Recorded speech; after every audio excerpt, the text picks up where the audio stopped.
सरोज, अरे ओ सरोज, जरा जल्दी जल्दी हाथ चला बेटी, कितना काम बाकी है। पता है अगर ये ऑर्डर समय पर नहीं पूरा हुआ तो सेठ हमें आगे काम नहीं देगा। चाचा आप परेशान मत हो, आज मैं ये लहंगा पूरा करके ही घर जाऊंगी। अच्छी बात है। बिट्ठन चाचा पेशे से दर्जी थे, जिनकी दुकान पर सरोज और उसके जैसी कई लड़कियां सिलाई का काम करती थी। उन सब में सरोज सबसे सयानी थी। जितने सुंदर उसके नैन नक्श, उतनी ही सुंदर उसके हाथों की कारीगरी थी। बेटी, रात होने वाली है, कितना काम बाकी है? ये दुपट्टे में गोटा लगाना है, बस फिर हो गया। एक काम करो, आप घर जाओ, मैं इसे करके घर चली जाऊंगी। ना ना, चल मैं तुझे भी घर छोड़ देता हूँ। तू दुकान की चाबी रख ले, सुबह जल्दी आकर बचा हुआ काम कर देना, ठीक है? सरोज को बिट्ठन ने बचपन से देखा था और सिलाई का काम भी बिट्ठन ने ही सरोज को सिखाया था। वो उसके लिए अपनी बेटी जैसी ही थी। ले, आ गया तेरा घर। ये बता, तेरे बाबा घर पर तो होंगे ना? हाँ, बाबा तो घर पर ही होंगे। आइए ना, वो भी कल आपको याद कर रहे थे। हाँ, मुझे भी कुछ बात करनी है तेरे बाबा से। ऐसा कर, तू जाकर चाय बना, मैं बस साइकिल लगा के आता हूँ। और भाई राजकिशोर, सब बढ़िया? बस भाई, सब ठीक ही है। तुम सुनाओ? सब बढ़िया। कुछ बात करनी थी तुमसे। वो क्या है कि पास के गांव से अपनी सरोज के लिए एक अच्छा रिश्ता आया है। हुआ यूं कि मेरी दुकान पर लड़के के रिश्तेदार ने सरोज को काम करते देखा होगा कभी, तो उन्हें अपनी सरोज बड़ी भा गई। लेकिन कौन लड़का है? काम क्या करता है? लड़का पढ़ा लिखा है, शहर में नौकरी करता है और यहाँ 2 मंजिला मकान बना हुआ है। सब बढ़िया है एकदम। लेकिन लेन देन का कैसे होगा भाई? तुम तो जानते हो मेरी हालत के बारे में। सरोज सिर्फ तुम्हारी बेटी नहीं है, लड़के वालों ने परसों का वक्त दिया है। सोच रहा हूं अपने घर पर ही बुला लेता हूं। सरोज, तू दुकान से कोई बढ़िया सा सूट ले लेना और अच्छे से तैयार हो जाना, ठीक है? और हाँ, ये ले दुकान की चाबी। अच्छा, तो अब मैं चलता हूँ। बिट्ठन अपने घर जाने के लिए बाहर जा ही रहा था कि तभी अचानक बाहर से कुछ शोर सुनाई देने लगा। बिट्ठन के साथ साथ सभी लोग बाहर की तरफ भागे। बाहर हलचल मची थी। तभी बिट्ठन ने एक आदमी को रोककर उससे पूछा, क्या हो गया राम प्रसाद? अरे भैया, बाजार में आग लग गई है। अरे तुम भी जाकर देखो, कहीं तुम्हारी दुकान भी तो नहीं जल गई। ये सुनकर सभी लोग फौरन बिट्ठन की दुकान पर पहुंचे, जिस तक आग पहुंच चुकी थी। हे भगवान, ये क्या हो गया? मैं बर्बाद हो जाऊंगा। सेठ का पूरा ऑर्डर अंदर है। बिट्ठन और राजकिशोर कुछ सोच पाते उससे पहले ही सरोज दुकान की तरफ दौड़ी। सरोज, ये क्या कर रही है? वापस आ। सरोज रुकने वाली नहीं थी। वो आग की लपटों से होते हुए दुकान के अंदर गई और उसने फटाफट सारा सामान एक बैग में भर लिया और फिर बाहर की तरफ दौड़ी। उसने सामान तो बचा लिया, लेकिन खुद को नहीं बचा सकी। उसके शरीर पर कई जगह आग की लपटें थी, जिन्हें तुरंत बिट्ठन ने एक मोटा कंबल डालकर बुझाया। देखो चाचा, मैंने सारा सामान बचा लिया। इतना कहते ही सरोज बेहोश हो गई। बिट्ठन फौरन उसे अस्पताल लेकर गया, जहां कुछ दिन इलाज होने के बाद सरोज ठीक होकर घर तो आ गई, लेकिन उसका चेहरा वो अब पहले जैसा बिल्कुल भी नहीं था। माँ, मैंने किसी का क्या बिगाड़ा था? मेरे साथ ऐसा क्यों हुआ? ना बेटा, दिल छोटा ना कर। तूने तो नेकी की है, देखना ऊपर वाला तुझे इसका फल जरूर देगा। सरोज की माँ उसे दिलासा दे ही रही थी कि तभी राजकिशोर बाहर से आया। उसका चेहरा उतरा हुआ था। क्या हुआ जी? अब क्या कहा उन लोगों ने? क्या बताऊं, उन लोगों ने रिश्ते से मना कर दिया है। बोल रहे थे कि अपनी सरोज की सुंदरता देखकर ही उन्होंने बात शुरू की थी, तो अब। राजकिशोर बात पूरी कर पाता उससे पहले ही सरोज रोने लगी और रोते हुए घर से बाहर चली गई। सरोज बेटिया, रुक तो सही। जाने दो उसे, थोड़ी देर अकेले बैठकर रो लेने दो उसे, मन हल्का हो जाएगा उसका। सरोज जब भी उदास होती थी, वो हमेशा गांव की नदी के पास जाकर बैठ जाती थी, लेकिन इस बार इस जगह शांति भी सरोज की तकलीफ को कम नहीं कर पा रही थी। सरोज बस रोई जा रही थी, तभी अचानक, क्या हुआ बिटिया, क्यों रो रही हो? कुछ नहीं अम्मा। अब आप कौन हो? मैं इस गांव में नई हूँ, तुम्हें रोता देखा तो चली आई तुम्हारे पास। मुझे बताओ क्यों परेशान हो? क्या कहूँ अम्मा, मेरा चेहरा देखो, अब आप ही बताओ, रोऊं नहीं तो और मैं क्या करूँ? बस इतनी सी परेशानी से हार गई ना बेटी, हिम्मत रख। इतना कहकर वो बूढ़ी महिला अपने थैले से एक पोटली बाहर निकालती है और उसे सरोज को देते हुए कहती है, ये ले बिटिया, ये क्या है अम्मा?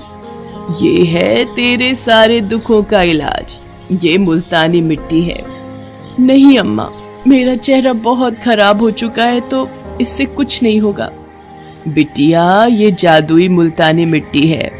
इसे रोज लगाना और फिर देखना इसका कमाल। अम्मा, क्या सच में मेरा चेहरा ठीक हो सकता है? लेकिन डॉक्टरों ने तो कहा था कि।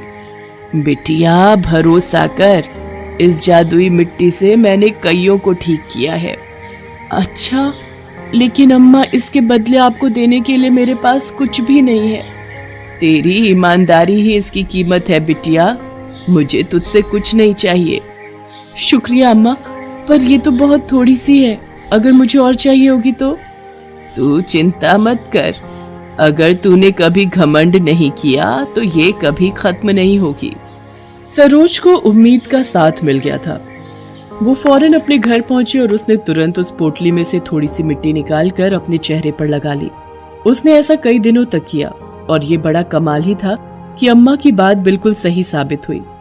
कुछ दिनों में ही सरोज के चेहरे के दाग गायब होने लगे और अब सरोज का आत्मविश्वास वापस लौट रहा था। राम राम चाचा, कैसे हो आप? अरे सरोज, ये तेरा चेहरा, ये तो काफी ठीक हो गया बेटे, पर कैसे? सरोज बिट्ठन को पूरी बात बताती है और एक बार फिर बिट्ठन की दुकान पर काम करने लगती है। जादुई मुल्तानी मिट्टी के रोजाना इस्तेमाल से सरोज का चेहरा बहुत तेजी से न सिर्फ ठीक हो रहा था, बल्कि अब तो वो पहले से भी ज्यादा खूबसूरत होती जा रही थी। जले के दागों का नामो निशान भी अब बाकी नहीं था, बल्कि अब सरोज का चेहरा कुछ अलग ही दमकने लगा था। जो लोग पहले उसका जला चेहरा देखकर मुंह बनाते थे, अब वही उसे मुड़ मुड़ कर देखने लगे थे। लेकिन इस सब के बाद भी सरोज ने कभी अपनी खूबसूरती पर घमंड नहीं किया और ये एक जादू ही था कि रोज इस्तेमाल करने पर भी उस पोटली से मिट्टी कभी खत्म नहीं हुई।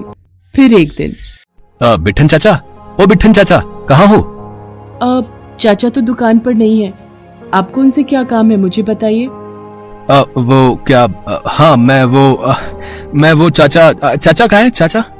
अभी तो बताया चाचा नहीं है दुकान पर। उस लड़के का नाम मनोज था, जिसका ध्यान सरोज की बातों से ज्यादा उसके खूबसूरत चेहरे पर था। असल में मनोज वही लड़का था जिसका रिश्ता सरोज के लिए पहले आया था, लेकिन उसका चेहरा खराब होने के बाद मनोज के परिवार ने शादी से इनकार कर दिया था। आपको मैं जानता हूँ, पर मुझे तो बताया गया था कि आपका चेहरा खराब हो गया है। आप मुझे कैसे जानते हैं? मैं तो आपसे कभी नहीं मिली।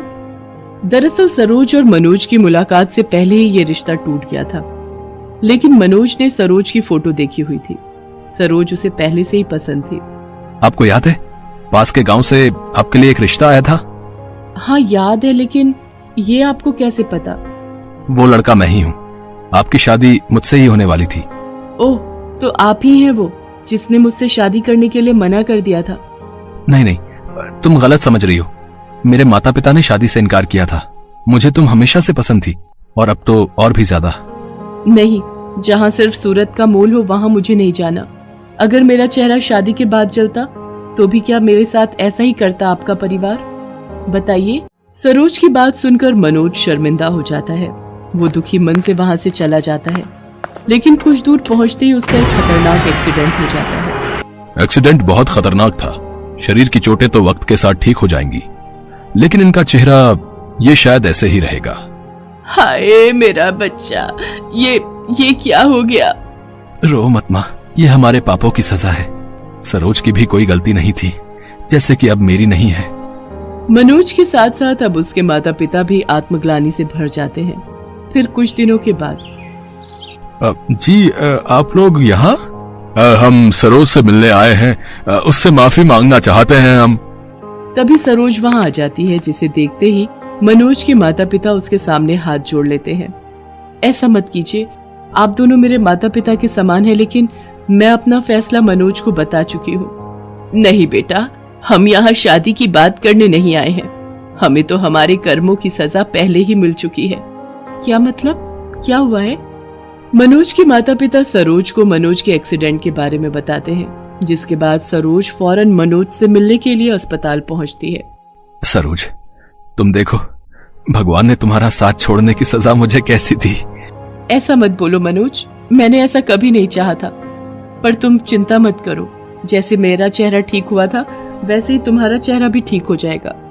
इतना कहकर सरोज ने अपने बटुए से जादुई मुल्तानी मिट्टी की पुड़िया निकालकर मनोज को थमा दी और फिर अपने हाथों से उस मिट्टी का लेप मनोज के चेहरे पर लगा दिया। कई दिनों तक ऐसा करने पर मनोज पर भी उस जादुई मिट्टी का असर होने लगा और अब वो भी सरोज की तरह पहले से भी ज्यादा अच्छा दिखने लगा। अब सब ठीक था। मनोज और सरोज के पास हमेशा के लिए वो जादुई मुल्तानी मिट्टी भी थी और एक दूसरे का साथ भी। प्रकाश दीनपुर नाम के एक छोटे से कस्बे में रहता था।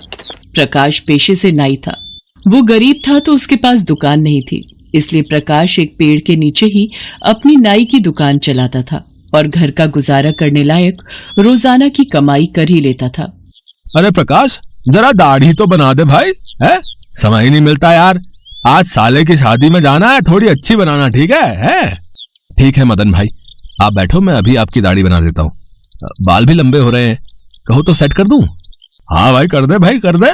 वैसे काफी दिन हो गए यार भाई बाल कटवाए हुए भाई।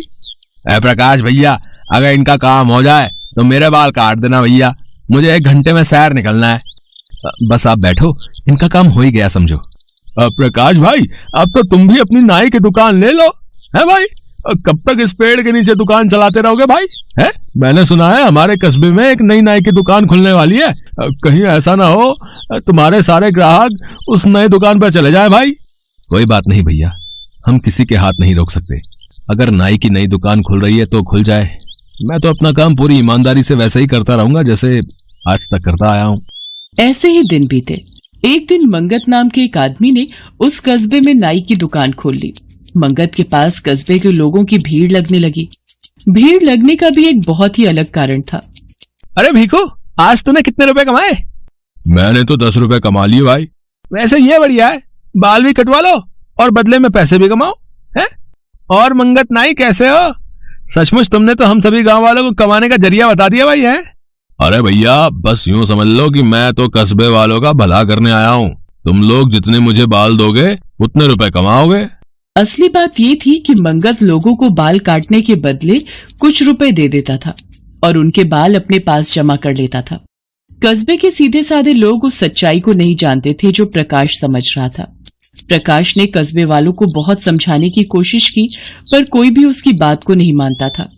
मंगत के पास बाल कटवाने के लिए हर समय कोई न कोई कस्बे वाला खड़ा ही रहता था, क्योंकि उसके मन में यही लालच होता था कि जितने बाल देंगे उतने मंगत उनको पैसे देगा।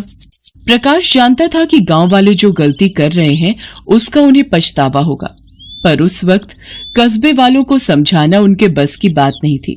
इसलिए प्रकाश उस कस्बे को छोड़कर दूसरी जगह काम के लिए निकल पड़ा। रास्ते में पेड़ के नीचे एक साधु बाबा बैठे थे।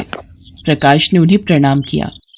बाबा, मेरे मन में बहुत चिंता है, कृपया उसे दूर करने का कोई उपाय बताइए। मैं अपने गांव से तो निकल आया हूँ, पर मेरा मन खुश नहीं है। पता नहीं दूसरे गांव में भी जाकर मेरा काम चलता भी है या नहीं। बेटा, मैं अपने अंतर्मन से सब कुछ जान गया हूँ। तुम एक ईमानदार व्यक्ति हो। मैं देख रहा हूँ कि किसी बेईमान व्यक्ति ने तुम्हारा सारा काम धंधा चौपट करवा दिया है, पर तुम निराश मत हो। मैं तुम्हें एक ऐसी जादुई कंघी दूंगा जो भविष्य में तुम्हारे बहुत काम आएगी। साधु बाबा से जादुई कंघी लेकर प्रकाश एक गांव में पहुंचा, पर वो वहां पहुंचकर और भी परेशान हो गया।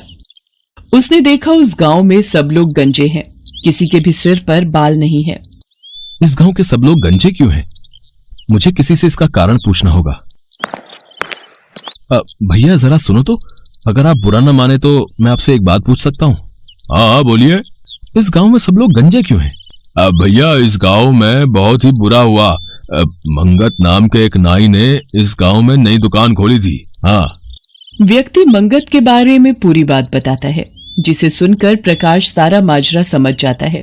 पर वो जानता था कि अगर वो इस वक्त अपने कस्बे वालों को समझाने की कोशिश करेगा तो उसकी बात पर कोई विश्वास नहीं करेगा। प्रकाश ने सोचा कि जब इस गांव में सब गंजे हैं, किसी के बाल नहीं हैं, तो उसका काम कैसे चलेगा। इसलिए वो वहां से किसी और गांव में काम की तलाश में जाने लगा। तभी उसे साधु बाबा की दी जादुई कंघी का ध्यान आया और उसने उस व्यक्ति से कहा, अगर आप मेरी बात पर विश्वास करें तो मैं आपके लिए बाल फिर से उगा सकता हूँ। अब क्या ऐसा कर सकते हो? ऐसा हो सकता है? मुझे इस बात पर विश्वास नहीं भैया। तुम यहाँ बैठो, मैं अभी इस बात को सच साबित करता हूँ। प्रकाश ने जैसे ही उस व्यक्ति के गंजे सिर पर कंघी फेरी, व्यक्ति के सिर पर बाल आ गए। अब वो गंजा नहीं था, उसके सिर पर अच्छे खासे बाल उगाए थे। अपने सिर पर बाल देखकर वो व्यक्ति खुशी से फूला समाता। गांव वाले जब उस व्यक्ति के सिर पर बाल देखते हैं तो सब गांव वाले हैरान रह जाते हैं। प्रकाश एक एक करके सभी गांव वालों के सिर पर जादुई कंघी फेरता है तो सब गांव वालों के सिर पर बाल आ जाते हैं। धीरे धीरे प्रकाश के बारे में ये सूचना आसपास के सभी गांव और कस्बे वालों को पता चल जाती है। अब जो भी व्यक्ति गंजा होता था वो प्रकाश के पास आ जाता था और उसके बाल उगाते थे।